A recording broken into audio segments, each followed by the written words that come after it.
என் பையன் பார்க்கில் விளையாடிட்டு இருந்தான். அவன அப்படியே பிக்கப் பண்ணிட்டு நாங்க போன இடம் பார்த்தீங்கன்னா, திருவான்மியூர் பீச்சு. லைஃப்ல வந்து செகண்ட் டைம் போறேன்னு நெனைக்கிறேன். Oh my God! எனக்கு வந்து எப்படி இருந்துச்சு அப்படின்னா, நானும் எத்தனையோ பீச்சுக்கு போயிருக்கேன். எல்லா இடத்துக்குமே போயிருக்கேன். மோஸ்ட் ஆஃப் த பீச் போயிருக்கேன் நானு. கேரளா போயிருக்கேன். அண்ட் சென்னையிலேயே போயிருக்கேன். நெறைய beach, Marina beach, Kovalam beach and அக்கரை பீச்சு அண்ட் மெக்சிகோலயும் நெறைய போயிருக்கேன். பட் அதெல்லாம் கிடைக்காத ஒரு இம்ப்ரெஷன் இந்த இடத்துல எனக்கு செம்மையா இருந்துச்சு. எப்படின்னா, ஒரு பல்ப் எரியும்ல அந்த மாதிரி இருந்தது என் ஃபேஸு.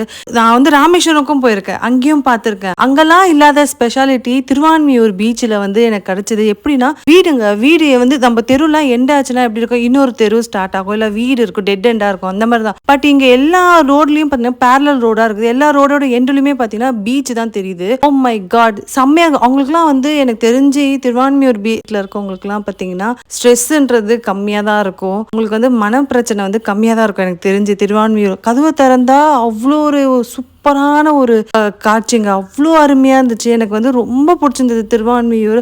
அவங்கலாம் குடுத்து வச்சவங்க திருவான்மியூர்ல இருக்கவங்கலாம் உண்மையிலேயே நீங்கலாம் புண்ணியம் பண்ணியிருக்கீங்க. வீட்டு கதவ திறந்தா பீச் தெரியுது. என்ன ஒரு உலகம் உங்களுக்கு கிடைச்சிருக்கு. பாண்டிச்சேரி பீச்ல கூட இந்த மாரி கிடையாதுங்க. ஐயோ! செம்மையா இருக்கு இந்த ஏரியா.